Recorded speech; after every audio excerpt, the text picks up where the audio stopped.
लेकिन क्या वजह है कि तब भी इनको वैसा रिस्पॉन्स नहीं मिल पाता है जैसा कि अलग जो बाकी इंडस्ट्रीज़ हैं, जो सूती कपड़ा होता है या बाकी जो मशीनी कपड़े होते हैं उनको मिलता है। हैंडमेड प्रोडक्ट्स को इतना रिस्पॉन्स क्यों नहीं मिल पाता जम्मू में, हम जानेंगे। राकेश जी हमारे साथ।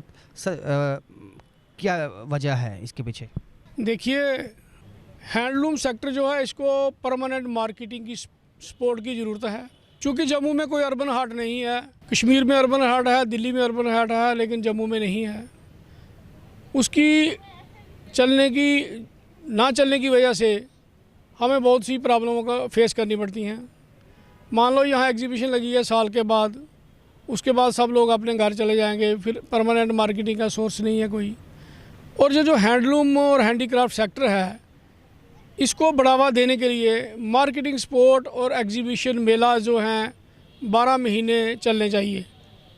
गर्मियों में श्रीनगर में और सर्दियों में जम्मू में, तभी जाके ये हैंडलूम सेक्टर जो है आगे बढ़ सकता है। लोग बहुत इनोवेटिव चीज़ें बनाते हैं। पंचैरी ब्लॉक में ट्वीट बन रहा है, बसोली में शाल बन रहा है, बसोली पेंटिंग बन रही है, और किश्तवाड़ में लोई बन रही है, पुंछ में भी कंबल बनता है।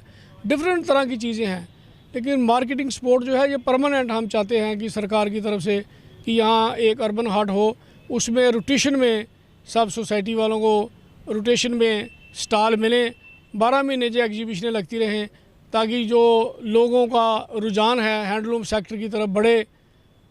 इसमें ठीक है, तो मतलब इसके साथ साथ जानना चाहूँगा, ठीक है, एक तो मार्केटिंग सपोर्ट हो गया, दूसरा कुछ पॉलिसीज जो है आपको लगता है कि चेंज करनी चाहिए, कि जो इसको है प्राथमिकता देनी होगी सरकार को भी हर लेवल पे?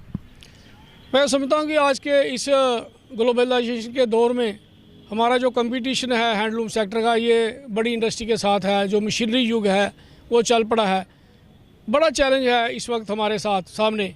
लेकिन मैं आपको ये एक बात बताना चाहता हूँ, जो इंडस्ट्रियलाइजेशन हो रही है, सरकार कर रही है, उसमें 5-6 लाख लोगों को ही रोज़गार मिल सकता है। लेकिन जो हैंडलूम सेक्टर है, इसमें बहुत सारे लोगों को रोज़गार मिलेगा और अपने अपने घर बैठे रोज़गार मिलेगा। अपने घर बैठ के इंडस्ट्री चलेगी। होम इंडस्ट्री आप इसको बोल सकते हैं। साथ में घर का दूसरा काम भी होगा और इंडस्ट्री भी चलेगी, प्रोडक्ट बनेंगे। सरकार से मैं अपील करता हूँ, इस पर स्पेशल तौर से ध्यान दिया जाए और इसको भी इंडस्ट्री का स्टेटस दिया जाए। जैसे इंडस्ट्री का स्टेटस देने से लोन की फैसिलिटी है, सब्सिडी है, ये सारी चीज़ें हैं जो कि हैंडलूम सेक्टर को नहीं है। अब सरकार के साथ हम वक्तन पर वक्तन ये चीज़ें डिस्कस कर रहे हैं इस सेक्टर को आगे बढ़ाने के लिए। या रॉ मटेरियल डिपो नहीं है कि हमारे जो कोई किश्तवाड़ में लोई बनाता है उसको धागा लेने के लिए अमृतसर जाना पड़ता है, प्रॉब्लम है। हम ये चाहते हैं कि जम्मू में रॉ मटेरियल डिपो हो, जो हमारा बना हुआ माल है, प्रोडक्ट तैयार होता है, उसको मिलिंग करने के लिए हमें सुंदरनगर या अमृतसर जाना पड़ता है। यहाँ एक प्रोजेक्ट हो जो फिनिशिंग का प्रोजेक्ट हो। इस किस्म की प्रॉब्लमें हैं। डाइंग हाउस नहीं है यहाँ, रंग कराने के लिए हमें बाहर जाना पड़ता है। तो ये सारी चीज़ें हम चाहते हैं सरकार यहाँ करे, ताकि इस सेक्टर को बढ़ावा मिले।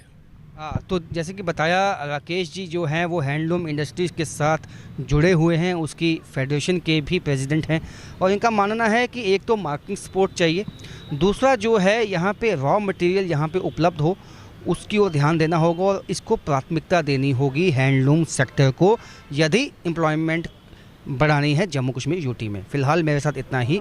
कैमरामैन बशीर के साथ राजन वैद, ग्रेटर जम्मू वर्चुअल।